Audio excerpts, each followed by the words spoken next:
क्या है अपवर्तन? परावर्तन में क्या बताए थे कि जब प्रकाश की किरण एक माध्यम से दूसरे माध्यम में जाने लगता है तो दूसरे माध्यम के सतह से टकराकर पहले माध्यम में ही लौट जाता है, तो इस घटना को क्या कहते हैं? परावर्तन कहते हैं। अपवर्तन में क्या कहेंगे? जब प्रकाश की किरण एक माध्यम से चलकर दूसरे माध्यम में प्रवेश कर जाती है, कुछ फिजिकल क्वांटिटी में परिवर्तन कर, बात समझे, तो इसको क्या कहते हैं? अपवर्तन। या सिंपली जब प्रकाश की किरण एक माध्यम से दूसरे माध्यम में प्रवेश कर जाती है तो इस घटना को क्या कहते हैं? अपवर्तन। लिख लीजिए, व्हेन लाइट रे, या ऐसे लिख सकते हैं, the event by which light rays go from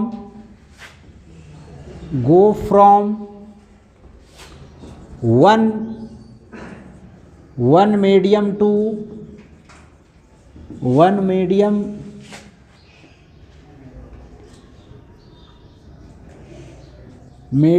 to another medium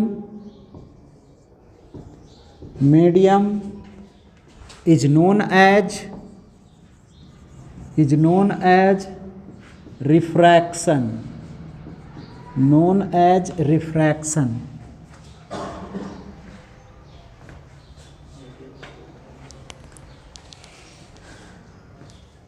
Known as refraction.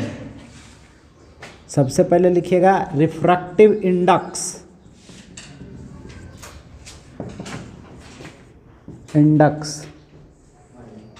Mu, refractive index.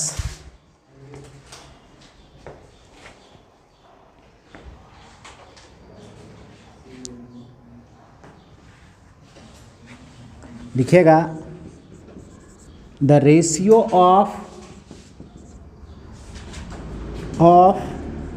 Speed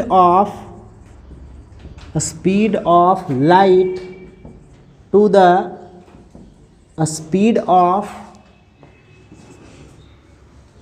speed of light in vacuum to the speed of light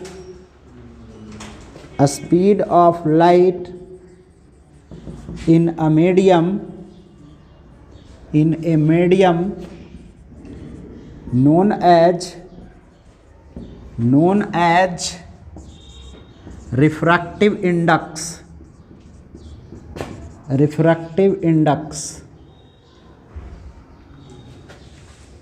बताए भी थे रिफ्रैक्टिव इंडेक्स पहले भी, इलेक्ट्रोमैग्नेटिक वेव के समय, याद है? याद नहीं है, बताते हैं। रिफ्रैक्टिव इंडेक्स बराबर क्या लिखेंगे? Speed of light in vacuum, speed of light in vacuum, या उसी को कहते हैं सी से रिप्रेजेंट करते हैं, और बटा भी। रिफ्रैक्टिव इंडेक्स बराबर यही होगा। इसका एसआई यूनिट पूछेगा तो यूनिटलेस होगा। कैसा होगा? यूनिटलेस। क्यों यूनिटलेस? क्योंकि speed of light in vacuum को सी से रिप्रेजेंट किए मीटर पर सेकेंड, और वेलोसिटी ऑफ लाइट दूसरा माध्यम में, तो यूनिट तो वही ना रह जाएगा। कैसा हो जाएगा? डायमेंशनलेस फिजिकल क्वांटिटी होगा। अब सबसे पहली बात देखिए, स्पीड ऑफ लाइट बराबर हम बताए थे, क्या चीज़ बताए थे? देखो इधर, हाँ, स्पीड ऑफ लाइट बराबर under root of mu naught epsilon naught. नहीं, यही ना बताए थे?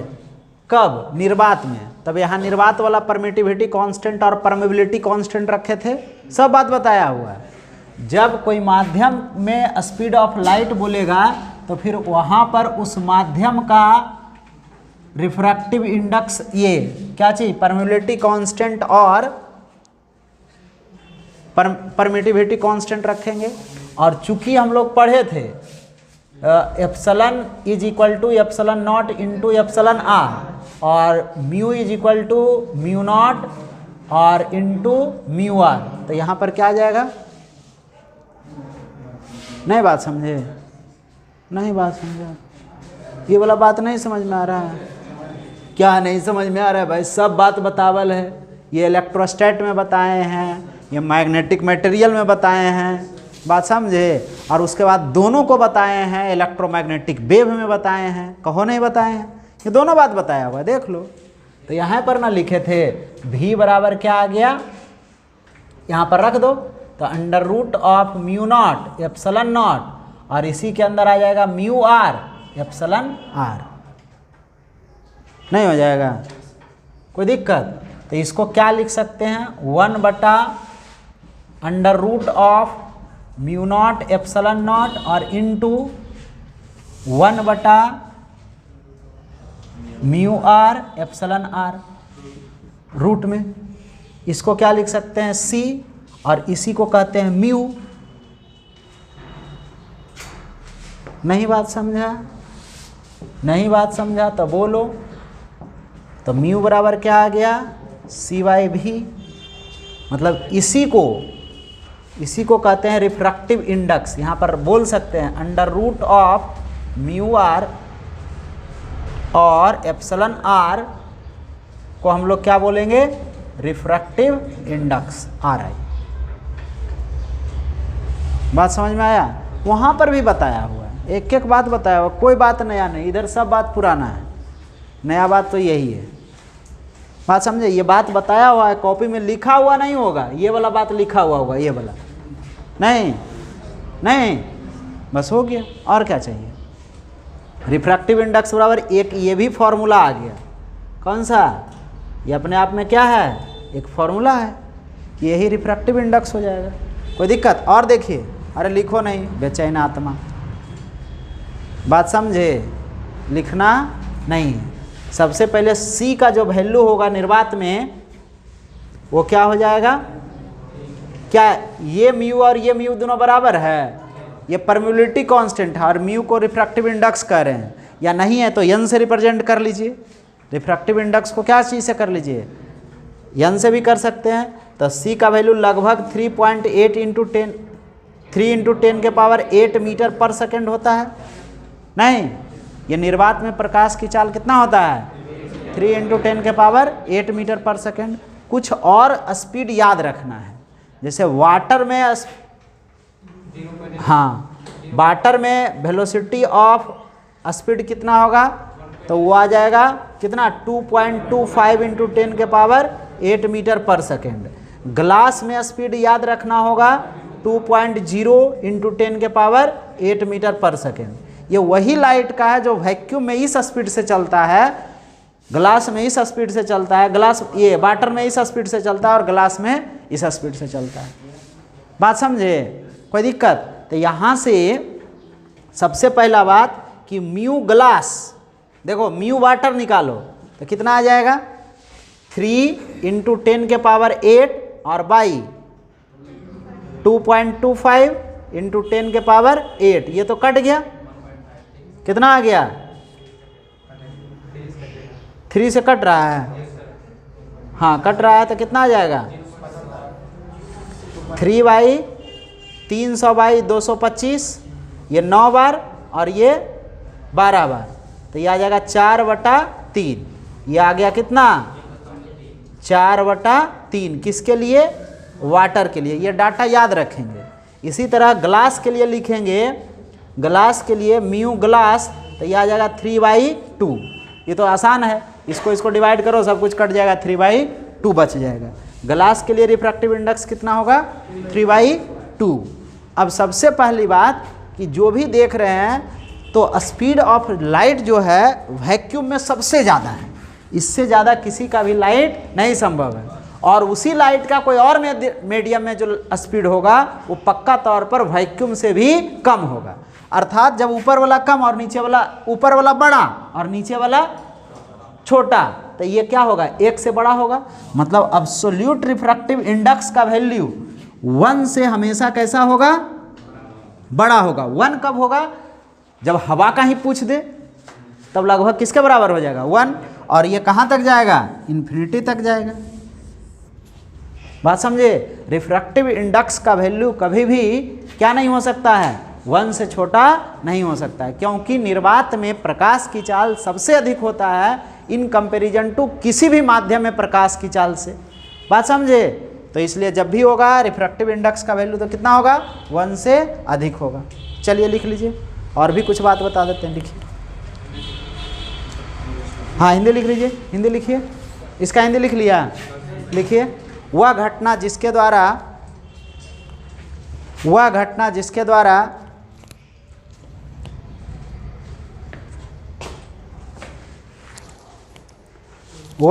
जिसके द्वारा प्रकाश किरणें एक माध्यम से दूसरे माध्यम में प्रवेश करती है,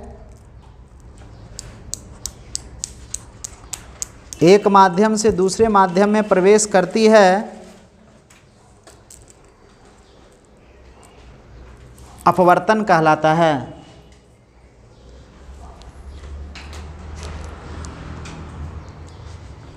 लिखिए अपवर्तनांक। निर्वात में प्रकाश की चाल और किसी माध्यम में प्रकाश की चाल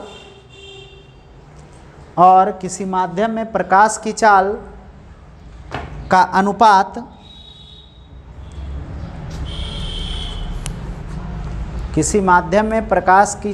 अनुपात अपवर्तनांक कहलाता है। क्या पढ़ेंगे हम लोग? लॉ ऑफ रिफ्रैक्शन, अपवर्तन का नियम,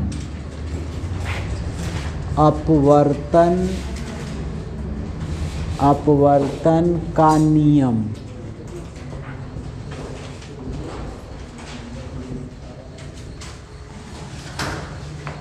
पहला पॉइंट में लिखेंगे incident raise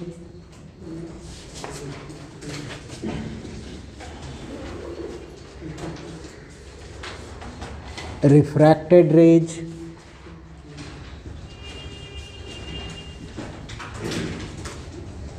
and normal at point of incident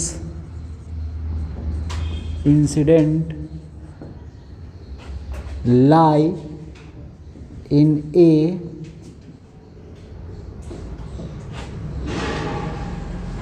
single plane।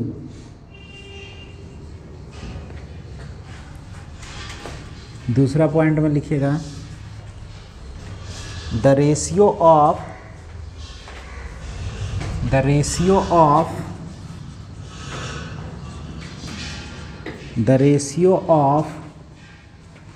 Sign of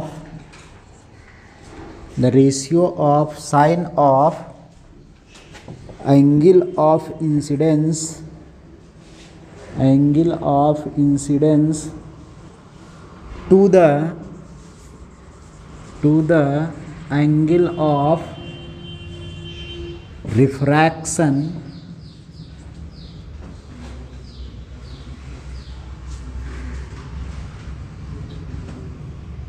the angle of refraction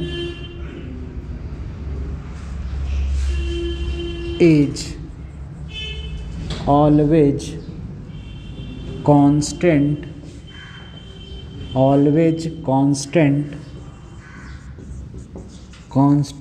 for given two mediums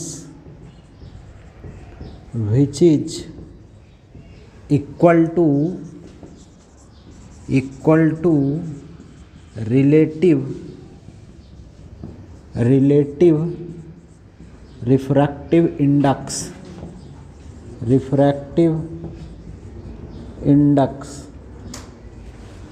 relative refractive index. Hindi लिखिए आपतित किरण, अपवर्तित किरण और आपतन बिंदु पर खींचा गया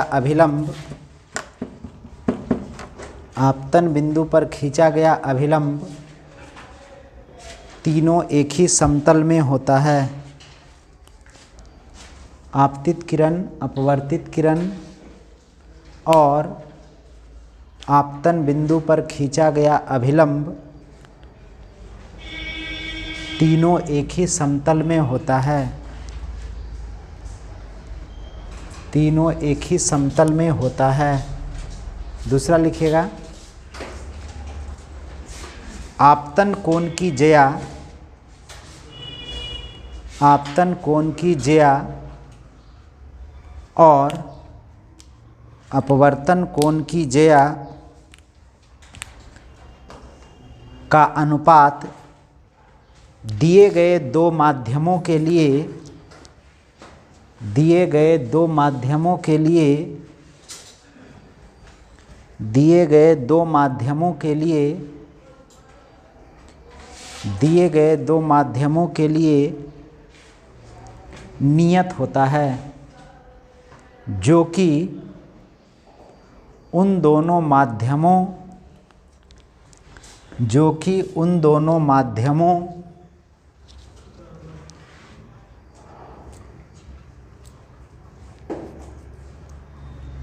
के आपेक्षिक अपवर्तनांक के,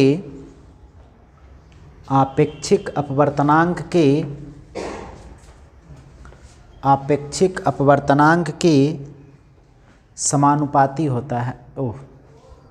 आपेक्षिक अपवर्तनांक के बराबर होता है। आपेक्षिक अपवर्तनांक के बराबर होता है।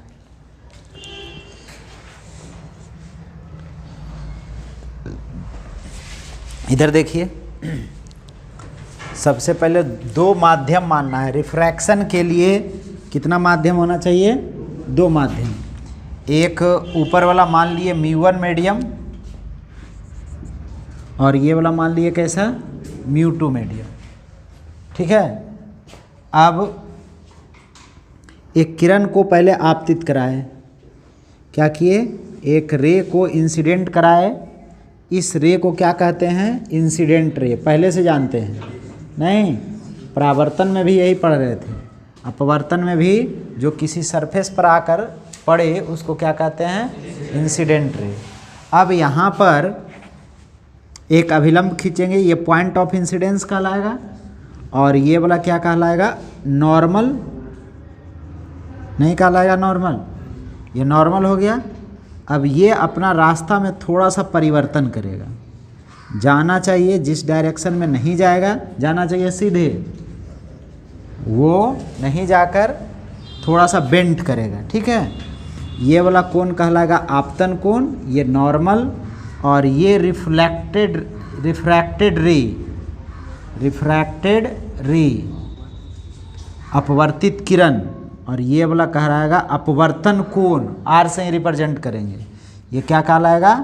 लिख देते हैं, अपवर्तित किरण, अपवर्तित किरण। बात समझे? यहाँ पर कंडीशन लगा लीजिएगा कि μ1 इज लेस देन μ2। बात समझे? ऐसा कंडीशन है, कोई दिक्कत? ये तीनों एक ही समतल में होता है। इसी दूसरा स्टेटमेंट को कहते हैं स्नेल्स लॉ। दूसरा स्टेटमेंट को क्या कहते हैं? Snell's law. या तो स्नेल्स लॉ बोले या अपवर्तन का नियम बोले, दोनों बात एक ही है। इसमें स्नेल्स लॉ यही है कि आपतन कोण की ज्या मतलब साइन थीटा ऑफ, मतलब साइन आई बट्टा sine are is equal to क्या होता है? कांस्टेंट होता है। क्या होता है? कांस्टेंट। और यह कांस्टेंट किसके बराबर है? तो sine I sine are is equal to μ2 by μ1, refractive index of medium 2 with respect to, या इसको डायरेक्ट लिख सकते हैं क्या जी? μ2 1। तो यहाँ से लिखेंगे sine I by sine are is equal to μ2 by μ1। नहीं लिख सकते हैं, लिखा जाएगा μ1 sine I is equal to μ2 sine R. यही क्या है? लॉ ऑफ रिफ्रैक्शन है। इसी को हम लोग क्या कह सकते हैं? लॉ ऑफ रिफ्रैक्शन, या फिर हाँ स्नेल्स लॉ, अपवर्तन का नियम। इसमें देखिए याद कैसे रखा जाता है, किसका रिफ्रैक्टिव इंडेक्स ऊपर रखेंगे, किसका नीचे। जिस माध्यम का अपवर्तनांक लेंगे, एकदम ठेठ भाषा में, जिस माध्यम का अपवर्तनांक लेंगे उस माध्यम में बनने वाला कोण का साइन। देख लो, μ1 sin I, जिस माध्यम का अपवर्तनांक उसी माध्यम में बनने वाला कोण। तो इस माध्यम में I बन रहा है तो μ1 sin I लिखे, और दूसरा माध्यम का लिए तो दूसरा माध्यम वाला कोण लिए। बात समझ में आया? कोई दिक्कत? तो ये नियम याद रखेंगे, सबसे ज़्यादा इंपॉर्टेंट यही नियम है बाबू। ठीक है, लिख लीजिए। विरल माध्यम से सघन माध्यम में जाता है तो अभिलंब की ओर मुड़ जाता है। 10th क्लास में ऐसे ही पढ़े थे। नहीं, यहाँ पर वो नहीं देखना है, रिफ्रैक्टिव इंडेक्स के अकॉर्डिंग देखना है। बात समझे? इसके अकॉर्डिंग हम लोग को चलना है। रिफ्रैक्टिव इंडेक्स कम होगा तो आपतन कोण की मान, आपतन कोण का मान ज़्यादा होगा। दोनों को मिलाकर कांस्टेंट रखना है। तो ये कम हो गया तो ये कोण ज़्यादा होगा। यदि ये ज़्यादा हो गया, ज़्यादा किसका होगा? तो ज़्यादा डेंसर मीडियम होगा। इसको कह सकते हैं क्या चीज़? जिसका रिफ्रैक्टिव इंडेक्स ज़्यादा है, इसका मतलब ये कौन सा मीडियम है? डेंसर मीडियम है। कौन सा मीडियम है? Denser medium. जिसका रिफ्रैक्टिव इंडेक्स ज़्यादा वो डेंसर, और जिसका रिफ्रैक्टिव इंडेक्स कम उसको रेरर, रेरर मीडियम। बात समझे? क्या बोलेंगे? Rarer medium. बात समझे? ये बात समझ में आया या नहीं? तो सीधा इससे अनुमान लगाएंगे कि यदि रिफ्रैक्टिव इंडेक्स कम है जिस माध्यम का, उस माध्यम में बनने वाला कोण ज़्यादा होगा। ठीक है, जिस माध्यम का रिफ्रैक्टिव इंडेक्स ज़्यादा, उस माध्यम में बनने वाला कोण कैसा होगा? छोटा होगा। बात समझे? आई को क्या यहाँ पर कह रहे हैं? Angle of incidence. क्या बोलते हैं? Angle of incidence. पहले भी बताए थे, इंसिडेंस। और आर को क्या बोलते हैं? एंगल ऑफ रिफ्रैक्शन, अपवर्तन कोण। इसको क्या बोलेंगे? अपवर्तन कोण। बात समझे? परावर्तन कोण नहीं, एंगल ऑफ रिफ्लेक्शन यल रहता तब फिर क्या बोलते? परावर्तन कोण। इसको भी लिख लीजिए। ये किसके किसके बीच बनेगा जो समझ में आ रहा है ना? अभिलंब और आपतित किरण के बीच का कोण बनेगा तो आपतन कोण, अभिलंब और अपवर्तित किरण के बीच का कोण बनेगा तो अपवर्तन कोण। बात समझ में आया? कोई दिक्कत ना? क्या है प्लेन सरफेस में कि जो सरफेस होगा जहाँ से रिफ्रैक्शन की घटना होगी वह कैसा होगा? समतल सतह होगा। कैसा सतह होगा? समतल। ये मान लिया जाए हम प्लेन सरफेस है, इधर अलग माध्यम है और इधर अलग माध्यम। जैसे मान लिए μ1 माध्यम है और μ2 माध्यम है। अभी फिर से वैसा ही हम माने हैं कि μ1 इज लेस देन μ2। कोई ऑब्जेक्ट रखा हुआ है इस माध्यम में, ठीक है, और व्यूअर है इस माध्यम में। इस माध्यम में क्या है? व्यूअर है। बात समझे? ये ऑब्जेक्ट है और ये क्या है? व्यूअर है।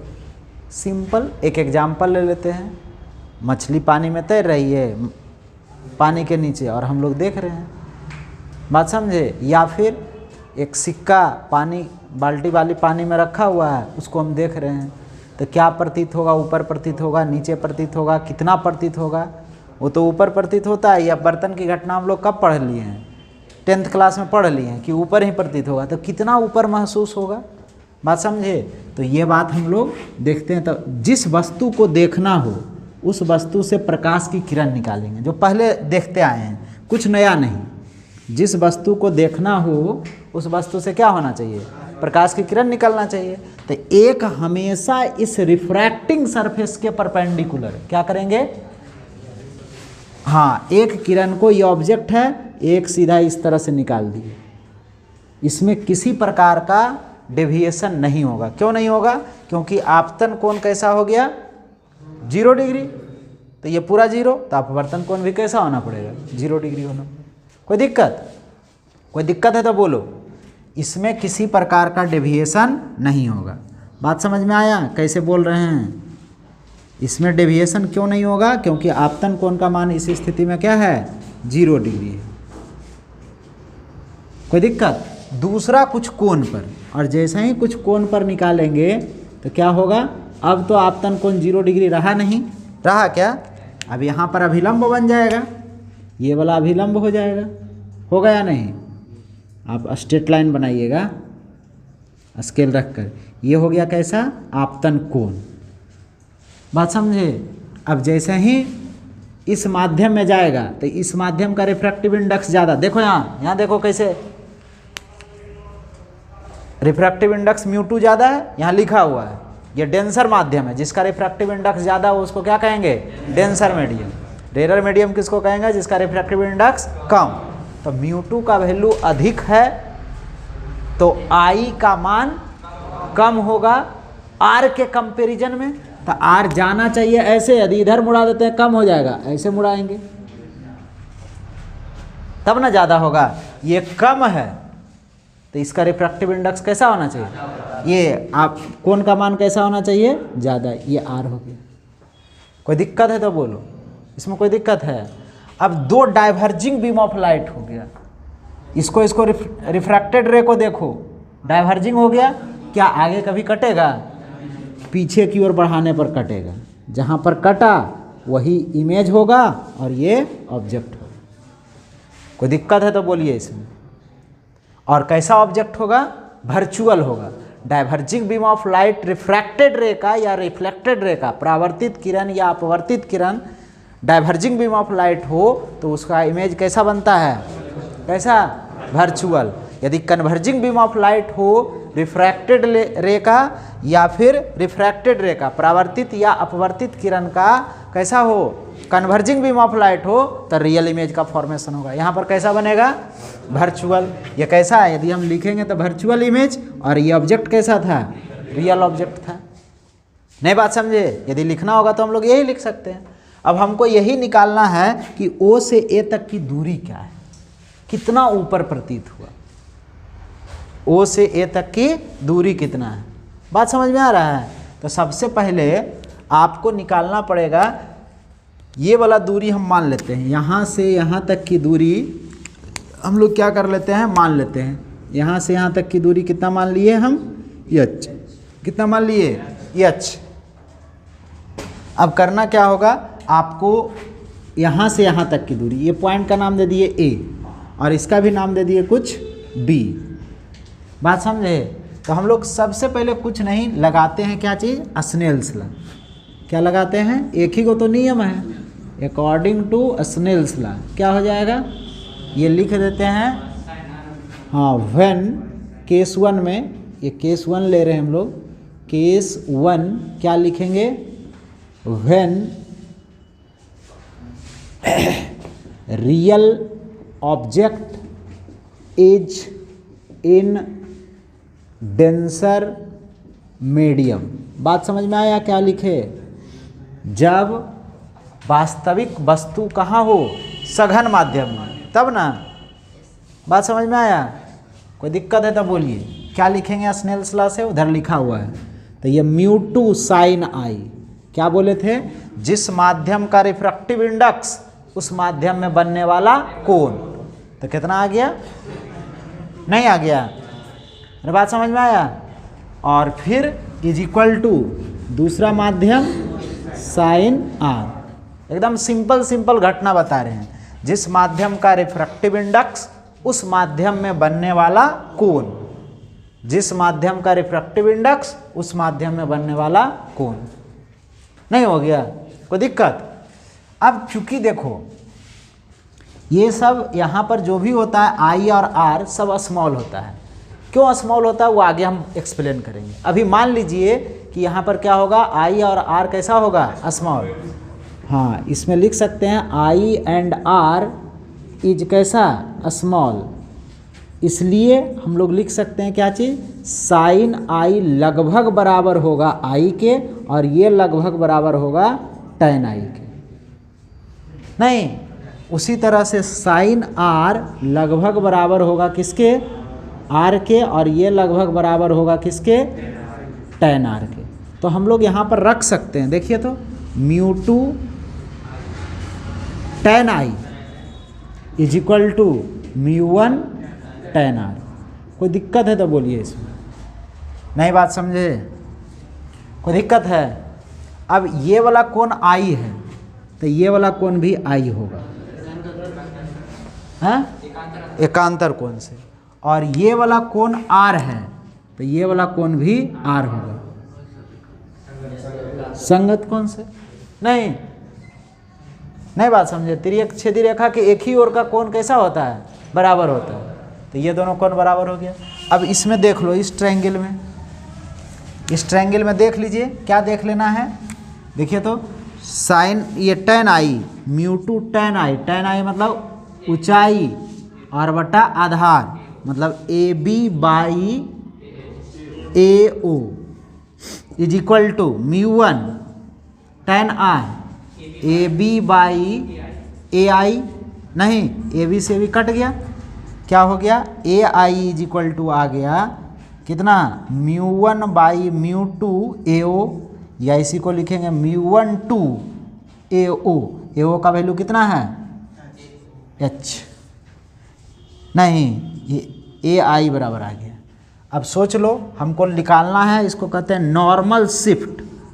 क्या बोलते हैं, नॉर्मल शिफ्ट। इतना ऊपर नीचे हो गया, इसको क्या बोलेंगे नॉर्मल शिफ्ट।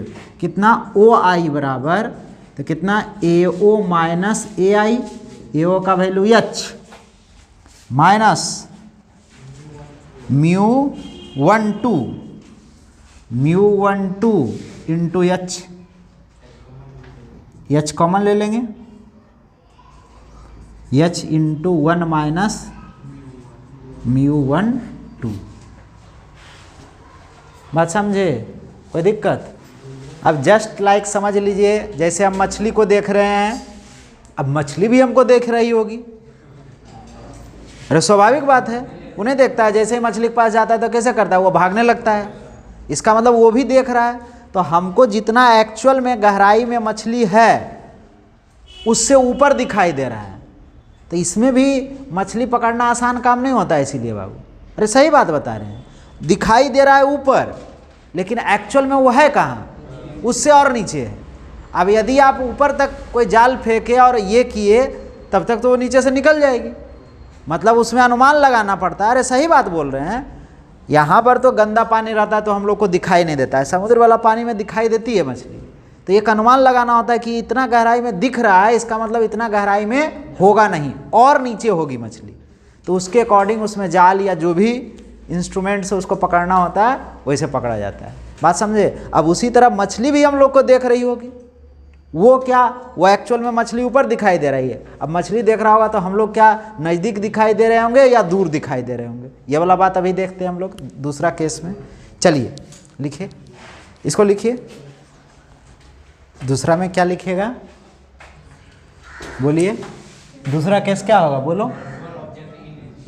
हाँ, व्हेन क्या चीज, रियल ऑब्जेक्ट, ये है ना, रियल ऑब्जेक्ट इज इन कौन सा, रेरर मीडियम। नहीं ये ना, तो जस्ट इसका उल्टा मान लेंगे। मीडियम ऐसा ही, मीडियम मान लेंगे जैसा हो रहा था, ये μ1 और ये कैसा μ2। μ1 इज लेस देन μ2। अभी भी ये कैसा है, रेरर है, और ये कैसा है, डेंसर है। रेरर और डेंसर केवल रिलेटिव शब्द है। जिसे कैसे तेज और डल, ये रिलेटिव शब्द है। कोई दुनिया में तेज नहीं है, या तो सब दुनिया में तेज है। बात समझे। हम तुमसे ज़्यादा पढ़ने में तेज हैं तो तुम्हारे कंपैरिजन में, लेकिन सबसे हैं। या कोई एक बच्चा दूसरे बच्चा से तेज है, तो ये भी उसी तरह से रिलेटिव वर्ड है। बात समझे। ये क्या है, रिलेटिव वर्ड है। ये हो सकता है जो अभी डेंसर है दूसरे माध्यम के साथ कैसा काम करे, रेरर का काम करे। बात समझे। जिसका रिफ्रैक्टिव इंडेक्स ज़्यादा डेंसर, जिसका रिफ्रैक्टिव इंडेक्स कम वो कैसा, रेरर। चलिए, तो अब यहाँ पर रखते हैं ऑब्जेक्ट को। तो एक किरण को तो जैसे बोले हमेशा क्या करना है, हाँ, परपेंडिकुलर आपको गुजार देना है रिफ्रैक्टिंग सरफेस के। जैसे आया ये ऑब्जेक्ट हो गया, और दूसरा कुछ कोण पर, कुछ कोण का मतलब यहाँ पर मान लेते हैं हम ऐसा एक रे आया, ठीक है। ये वाला यहाँ पर अब नॉर्मल बनेगा, ये वाला नॉर्मल हो गया, हो गया नॉर्मल, ये नॉर्मल हो गया, हुआ जी। अब ये कौन है? आपतन कोण, ये ऑब्जेक्ट है, नहीं बात समझे? ये क्या है? ऑब्जेक्ट है। अब ये जैसे ही डेंसर मीडियम में जाएगा, यहाँ पर ये कम है तो ये वाला ज़्यादा होगा, इसमें ज़्यादा है तो और कम जाएगा। थोड़ा सा फिगर और अच्छा से बनाना पड़ेगा, और निकट रखिए, नहीं तो घिच पिच हो जाएगा फिगर। यहाँ पर रखते हैं ऑब्जेक्ट को, ऐसा।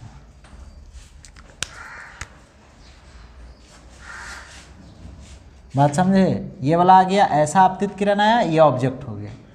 बात समझे? अब क्या करेगा? ये वाला कम है तो आपतन कोण ज़्यादा है, मतलब अपवर्तन कोण का मान आपतन कोण से अब क्या हो जाएगा? कम हो जाएगा। बात समझ में आ रहा है? इसका वैल्यू कम है तो ये ज़्यादा होना चाहिए, इसका वैल्यू ज़्यादा है तो कोण का मान कैसा होना चाहिए? छोटा। तो छोटा कब होगा? तो ऐसे हो जाएगा तब होगा। नहीं, अब इसको पीछे की ओर बढ़ाएंगे, पीछे की ओर क्या करेंगे? बढ़ाएंगे। तो जहाँ पर काटेगा आप स्केल से बढ़ाइएगा ढंग से, जहाँ पर ये दोनों कटेगा ये फिर से कैसा होगा? वर्चुअल इमेज बनेगा। बात समझे? कैसा बनेगा? और ये कोण कैसा हो गया? आर हो गया, नहीं हो गया? ये कोण कैसा हो गया? आर हो गया। क्या करें अब? फिर से वही स्नेल्स लॉ, नहीं स्नेल्स लॉ लगा दीजिए। तो μ1 इस माध्यम में μ1 sine I is equal to μ2 sine R. कैसे लिख रहे हैं? इस माध्यम का अपवर्तनांक और इस माध्यम में बनने वाला कोण, इस माध्यम का अपवर्तनांक, इस माध्यम में का मल्टीप्लिकेशन। फिर से वही, नहीं बात समझ में आ रहा है? जो हम लोग लिख रहे थे वही बात फिर से लिखेंगे। क्या लिखेंगे? हाँ, आई और आर स्मॉल है इसलिए डायरेक्ट भी रख सकते हैं, अभी तो लिखे ही, क्या फिर से लिखें उसको? फिर से यहाँ पर क्या लिख सकते हैं? μ1 tan I is equal to μ2 tan R. कहाँ से लिख रहे हैं? तो ये बात यहाँ लिखा हुआ है, आई और आर कैसा होगा? स्मॉल होगा। अब यहाँ पर क्या लिखा जाएगा? नाम दे दीजिए यहाँ पर फिर से ए और ये वाला बी। तो tan आई का वैल्यू लिखिएगा। देखिए ये कोण आई था तो ये वाला कोण भी कैसा होगा? आई, और ये कोण आर था तो ये वाला कोण भी कैसा होगा? आर होगा, नहीं? तो tan आई का value A B by A O is equal to μ2 A B by A I. देखिए तो ए बी से ए बी तो कट गया, ये ए आई इज इक्वल टू आ जाएगा क्या चीज? μ2 बाई μ1 ए ओ, ये आ गया μ21 एच। यहाँ से यहाँ तक की दूरी को अभी भी क्या कह रहे हैं? एच नहीं कह रहे हैं। तो ये आ गया कितना? ए आई का वैल्यू। फिर से यदि नॉर्मल शिफ्ट निकालते हैं, देख लीजिए नॉर्मल शिफ्ट, देखिएगा क्या हो जाएगा? तो अब देखो ये ज़्यादा है, ए आई ज़्यादा है और ए ओ कम है, तो इसमें से ए आई में से ए ओ को घटा देंगे तो μ21 एच माइनस एच। क्या लिखा जाएगा इसको? इसको क्या लिखेंगे? H μ21 minus 1। हाँ, व्यूअर अब अंदर है, यहाँ पर जहाँ पर प्रकाश की किरण आ रहा है, जस्ट लाइक समझिए मछली व्यक्ति को देख रहा है। नहीं, मछली हम लोग रेयर मीडियम में है, हवा में है, पानी इससे डेंसर मीडियम है, तो वो पानी में मछली है और हम लोग को देख रही है। तो एक्चुअल में जितना दूर पर वो देख रही है हम लोग को, उससे कम दूरी पर है। हमको देखेगी वो यहाँ पर, लेकिन हम हैं एक्चुअली यहाँ पर। हम तो यहाँ पर हैं, मेरा प्रतिबिंब कहाँ पर बन रहा है? यहाँ पर। तो वो उसको महसूस होगा कि व्यक्ति या कोई भी वस्तु यहाँ पर है, मछली को, और हम लोग एक्चुअल में रहेंगे उससे और नज़दीक। नहीं बात समझ? एक्चुअल में हम कहाँ पर हैं? ऑब्जेक्ट यहाँ पर, लेकिन उसको महसूस कहाँ पर होगा? इमेज जहाँ बन रहा है। बात समझे? अरे बात समझा? कोई दिक्कत? देखो तीसरा भी बन जाएगा, चौथा भी बन जाएगा। चौथा तो और स्नेल्स लॉ है।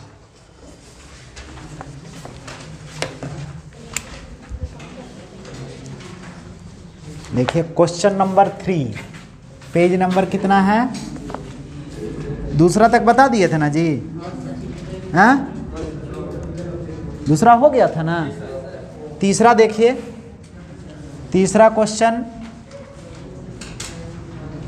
देखिए, बोल रहा है a tank is filled with water to a height of 12.5 centimetre, the apparent depth of a needle laying on the bottom of the tank is measured by a microscope to be 9.4 centimeter.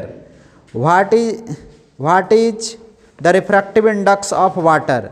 If water is replaced by a liquid of refractive index 1.63 up to same height, by what distance would the microscope have to move to focus the needle again? देखिए, दो question इसमें पूछा, बात समझिएगा। एक water tank है, water का टंकी है, ऐसा समझ लीजिए, बात समझे। इसमें 12 सेंटीमीटर ऊंचाई तक, कितना? 12.5 सेंटीमीटर ऊंचाई तक पानी भरा हुआ है। इसमें एक निडिल रखा हुआ है। निडिल क्या? एक ऑब्जेक्ट रखा हुआ है, बात समझे।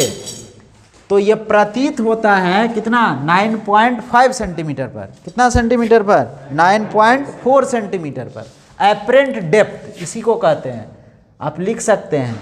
ये वाला ऑब्जेक्ट हो गया, और यहाँ से जो इमेज बना, यहाँ से यहाँ तक जो ये वाला निकाल रहे थे ना, AI, इसी को क्या कहते हैं? Apparent depth. क्या बोलते हैं? Apparent depth, DPTH। बात समझे? AI को क्या बोलते हैं? Apparent depth. सरफेस से इमेज की दूरी क्या कहलाता है? Apparent depth. पिछले वाले केस में भी वही कहलाएगा, बात समझे। इसको कहते हैं नॉर्मल शिफ्ट, और इसको कहते हैं एपरेंट डेप्थ। यहाँ पर इमेज बना। अब आपको बताना है कि रिफ्रैक्टिव इंडेक्स क्या होगा, बात समझे। ऊपर से देख रहे हैं, ऊपर से एक माइक्रोस्कोप की सहायता से। माइक्रोस्कोप बोलने का बस इतना मतलब है कि उसकी ऊंचाई जो है या डेप्थ जो है, एक्चुअल हम मेजरमेंट कर रहे हैं, और माइक्रोस्कोप का यहाँ पर कुछ मतलब नहीं है, बात समझे। मतलब इसका एक्यूरेट डेप्थ हम लोग मेजर कर रहे हैं। अब बात समझ लिए। तो अभी आपको आया था, क्या आया था? AI बराबर, इसके पहले वाला केस में यहाँ से किरण निकलेगा ना जी, ऐसे ऐसे 2 किरण निकलेगा। अरे बात समझा? तो ये वाला कितना आया था? AI इज इक्वल टू, हाँ, μ12H। AI बराबर, देख लो, μ12H। तो μ1 किसको मानेंगे? इसको माने थे μ1 रेयर मीडियम का। ये रेयर मीडियम है, हवा है। कौन सा है? एयर है। और ये वाला रिफ्रैक्टिव इंडेक्स इसका कितना है? मालूम नहीं, ये है μ2।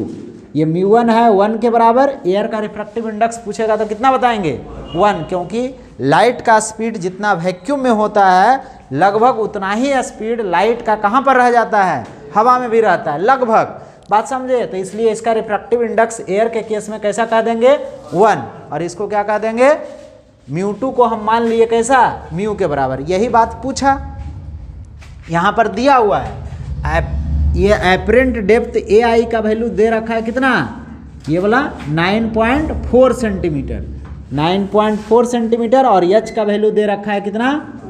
12.5। सब कुछ का वैल्यू रख दीजिए, तो ये आ जाएगा कितना? देखो तो, ये 9.4 और μ1 बाई μ2 और इंटू H 12.5, ये आ जाएगा कितना?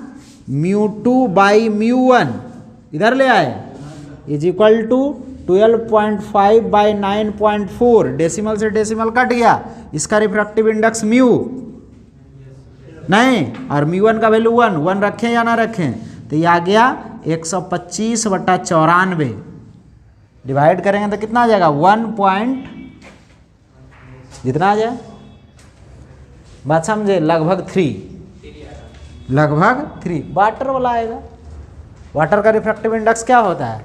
अभी सुनो, अभी कहानी खत्म नहीं हुआ है, एक पार्ट और है कहानी का, ठीक है? क्या कहानी का एक दूसरा पार्ट है जो समझ लीजिए। एक कहानी का दूसरा पार्ट है कि बोला इसको हटा दिए पानी, इसी टैंक में से पानी को क्या कर दिए, हटा दिए। ये बी पार्ट में हम लोग कर देते हैं और इसको क्या कर देते हैं, ए पार्ट। बात समझे। अब इसमें क्या किया कि पानी को हटा दिए। किसको हटा दिए, और एक ऐसा माध्यम डाल दिए उतना ही हाइट तक जितना तक पानी भरा हुआ था, जिसका रिफ्रैक्टिव इंडेक्स 1.63 है। कितना है, 1.63 है। तो बताइए कि माइक्रोस्कोप को कितना और उधर ले जाना पड़ेगा देखने के लिए, मतलब कहिए कि इमेज किधर जाएगा। नहीं, ऑब्जेक्ट डिस्टेंस तो 12 सेंटीमीटर 12.5 सेंटीमीटर ही है। अब बोला कि इमेज अब कहाँ पर बनेगा, यहीं पर बनेगा, यहाँ से इधर बनेगा या यहाँ से इधर बनेगा, कितना इस पॉइंट से इधर बनेगा और कितना इस पॉइंट से इधर बनेगा, ये बात हम लोग को बताना है। तो सबसे पहली बात कि यहाँ पर ऑब्जेक्ट है तो फिर से तो वही कहानी होगा, 2 किरण निकलेगा, नहीं कोई दिक्कत। ये वाला तो डिस्टेंस अभी भी h का वैल्यू कितना है और I कहीं पर बन रहा होगा, हमको मालूम नहीं है। यही AI का वैल्यू हम लोग को क्या करना है, ज्ञात करना है। तो AI इज इक्वल टू क्या, दूसरा फॉर्मूला लगाएंगे, μ1/2h। तो μ1 का वैल्यू अभी भी ये कैसा है, μ1 का वैल्यू 1 ही है और ये μ2 का वैल्यू तो दिया ही है। तो ये आ गया 1/1.63 और h का वैल्यू 12.5। कितना आ गया, 12.5। तो ये आ जाएगा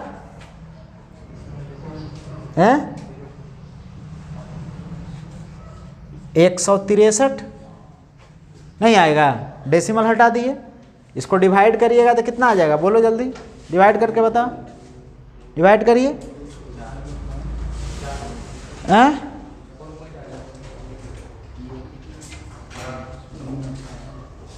7 पॉइंट कुछ आएगा।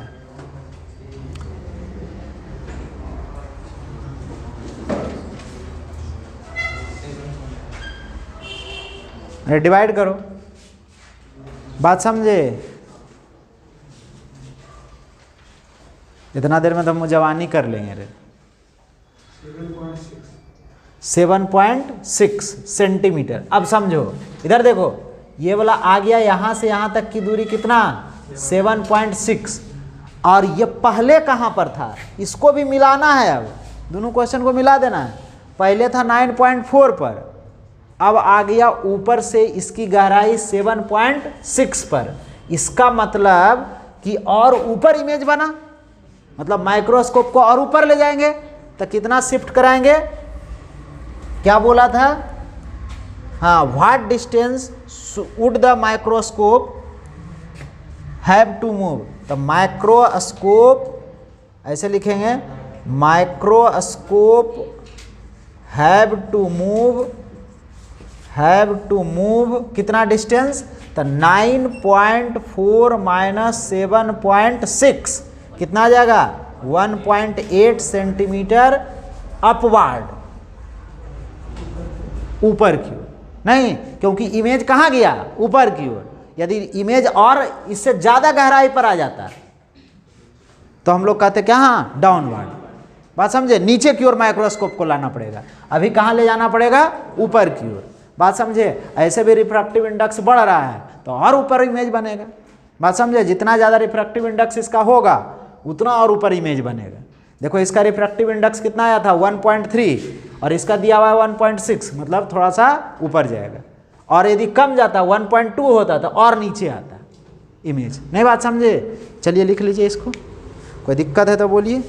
चलिए चौथा क्वेश्चन देखिए, कुछ है नहीं, आपको बस छोटा छोटा बात बताना है, आवाज़ नहीं करो।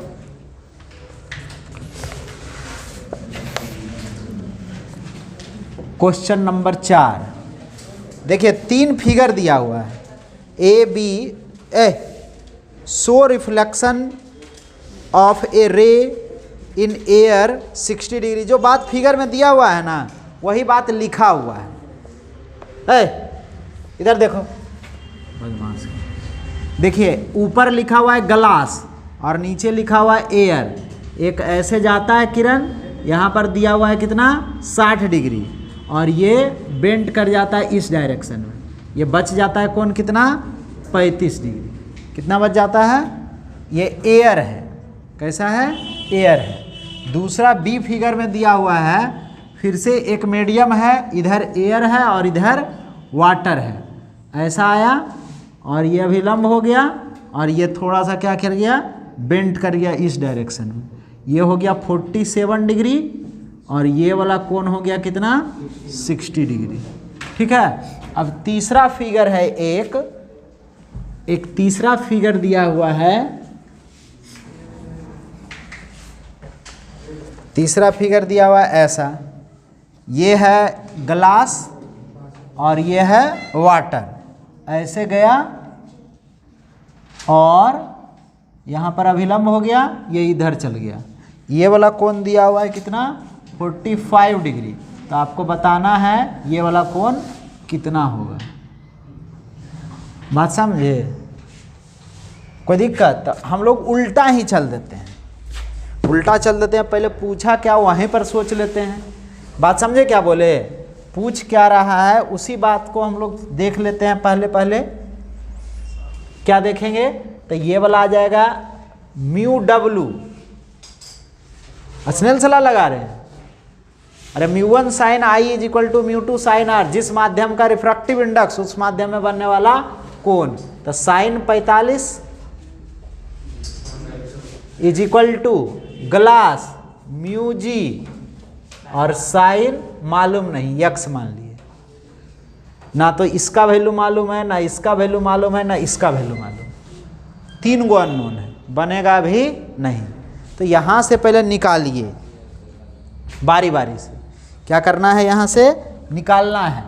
क्या इधर से इधर किरण जा रहा है? तो इसका ये कौन सा है? Air.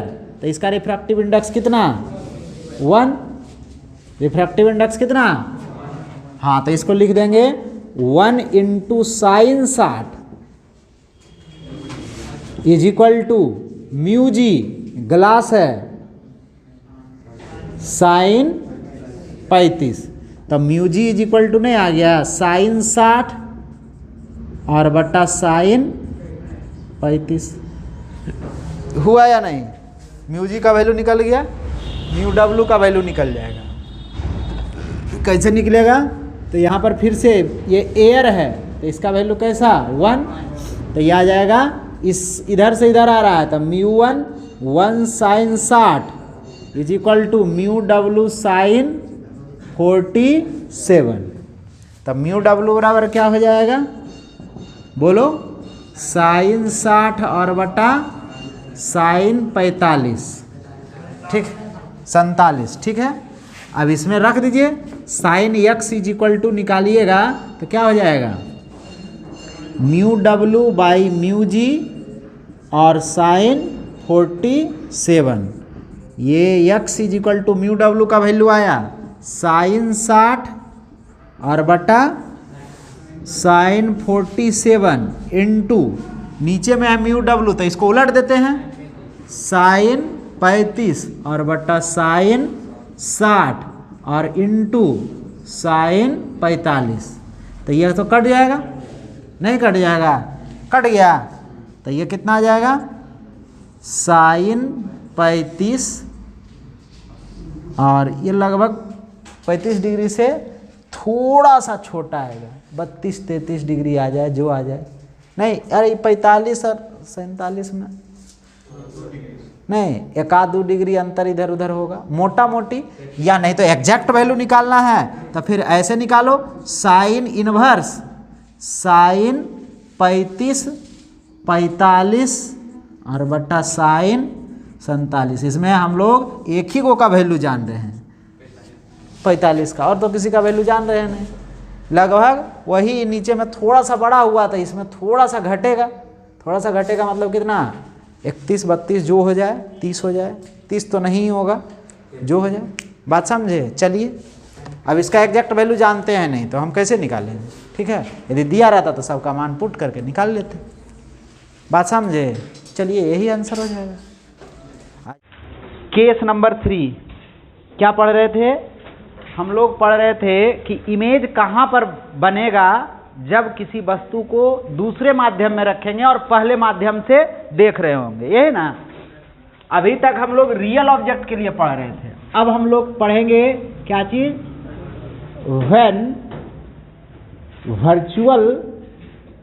Virtual object is in denser medium.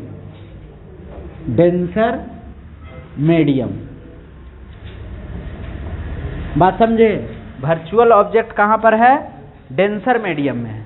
मतलब अब इंसिडेंट रे कैसा होगा? इंसिडेंट रे कैसा होगा?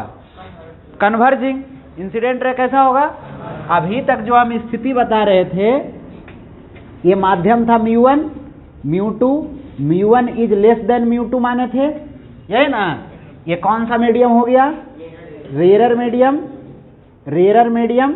और ये कौन सा हो गया? Denser medium. कौन सा मीडियम?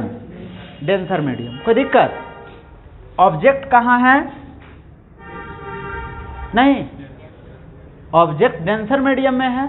अब कन्वर्जिंग बीम ऑफ लाइट आ रहा होगा तो एक रे तो ऐसे आ जाएगा, नहीं? तो बात समझा? ऑब्जेक्ट है डेंसर मीडियम में, और दूसरा रे कैसा आ रहा होगा? ऐसा, जहां पर ये काटता हुआ प्रतीत होगा, जहां पर ये काटता हुआ प्रतीत होगा, ये कैसा हो गया? ऑब्जेक्ट। कौन सा ऑब्जेक्ट? Virtual object. कोई दिक्कत है तो बोलिए, कोई दिक्कत है इसमें? Converging beam of light, virtual object कहां पर है? डेंसर में। अब फिर से हम लोग क्या लगाएंगे? Snell's law. यहां पर पहले नॉर्मल ड्रॉ कर लेते हैं, नहीं? नॉर्मल क्या करते हैं? ड्रॉ करते हैं। ऐसा नॉर्मल हो गया, कोई दिक्कत? ये आपतन कोण हो गया आई। रिफ्रैक्टिव इंडेक्स कम, तो ये वाला ज्यादा होगा, इससे भी कम होना चाहिए। तो कम होना चाहिए मतलब ऐसे जाएगा कहीं, और जहां काटेगा ये इमेज बनेगा। कौन सा इमेज होगा? रियल इमेज होगा। कन्वर्जिंग बीम ऑफ लाइट है किसका? हाँ, रिफ्रैक्टेड रे का। ये रिफ्रैक्टेड रे ना हो गया, तो ये वाला कोण कितना हो जाएगा? आर। कौन सा कोण हो जाएगा? आर। तो ये वाला कोण भी कैसा हो जाएगा? आर, एकांतर कोण से। और ये कोण कैसा हो जाएगा? ये कौन सा कोण हो जाएगा? आई हो जाएगा। ये पॉइंट का नाम क्या दे दिए थे? ए, और इस पॉइंट का नाम क्या दिए थे? बी। कोई दिक्कत? कोई दिक्कत है तो बोलिए। फिर से लगाएंगे क्या चीज? Snell's law. According to Snell's law, कहीं पर कोई दिक्कत हो तो बोलिए। स्नेल्स लॉ हम लोग देखे हैं, क्या चीज स्नेल्स लॉ है? μ1 sin I is equal to μ2 sin R। कोई दिक्कत? क्या लिख देंगे इसको? μ1 tan I लिखे थे कल, tan R। अब इसको क्या लिखेंगे? देख लो, यहां से यहां तक की दूरी को हम लोग बोले थे क्या चीज? h। क्या हो जाएगा? μ1 क्या लिखेंगे? AB बाई AO, और is equal to μ2 AB by AI। AB से AB कट गया, क्या हो जाएगा? AI is equal to μ2 by μ1 AO। इसको क्या लिख सकते हैं? AI is equal to μ21 H। इसी को हम लोग क्या बोलते थे? Apparent depth. एपरेंट डेप्थ क्या हो जाएगा? AI is equal to μ21 H। नहीं, यहां से एपरेंट आभासी गहराई, क्या बोलेंगे इसको? आभासी गहराई। एक्चुअल में ऑब्जेक्ट है यहां पर, दिखेगा कहां पर? बात समझे? कोई दिक्कत? अब कितना नॉर्मल शिफ्ट यदि लिखेंगे तो कितना लिखा जाएगा? नॉर्मल शिफ्ट बोलो जल्दी। OI is equal to AI minus AO। इस पूरा दूरी में से इस दूरी को घटा दिए, इस दूरी को यहां से यहां तक की दूरी में घटा दिए, तो ये आ गया कितना? μ21 H माइनस H। कितना आ गया? μ21 माइनस 1। यही क्या आ गया? Normal shift. चौथा केस भी देख लीजिए, लगे हाथ देख लीजिए, उसके बाद लिखिएगा। चौथा केस में क्या होगा, यही बात होगा। केस 4 क्या होगा, virtual object is in rarer medium, नहीं रेरर मीडियम में। तो लिखिएगा when virtual object is in कौन सा, रेरर मीडियम, क्या होगा देखिए। तो फिर से जैसे माने थे वैसा ही मानेंगे। ये दो मीडियम मान लिए μ1 और μ2, अभी भी μ1 इज लेस देन μ2, इसको क्या कह देंगे, रेरर, नहीं, और इसको क्या कह देंगे, डेंसर, नहीं कोई दिक्कत कोई दिक्कत है तो बोलिए। अब इंसिडेंट रे इस माध्यम में रहेगा तब ना ऑब्जेक्ट इस माध्यम में होगा। तो एक तो रे पहले गुजार लिए इस डायरेक्शन में, दूसरा कैसा होना चाहिए, कैसा, कन्वर्जिंग बीम ऑफ लाइट होना चाहिए। तो इधर से गुजारेंगे, देख लो ये इंसिडेंट रे हुआ कन्वर्जिंग, तो इमेज कहां पर बनेगा, इसका एक्चुअल में तो ये ऑब्जेक्ट हो गया कौन सा, वर्चुअल। कोई दिक्कत, स्ट्रेट लाइन बनाइएगा, मेरा थोड़ा टेढ़ा हो गया, कोई दिक्कत है तो बोलिए।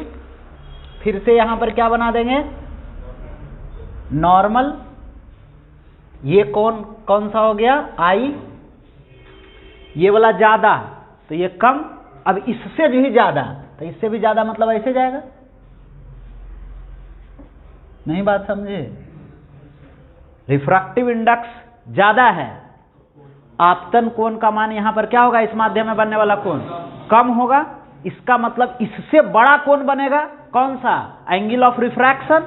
तो रिफ्रैक्शन ये वाला तो रहता तो बराबर होता, इधर जाता तो छोटा होता, मतलब इधर जाएगा, ये कहिए किधर जाएगा, ये वाला इधर जाएगा, और यहां पर क्या बन जाएगा, ये फिर से रियल इमेज का फॉर्मेशन हो रहा है।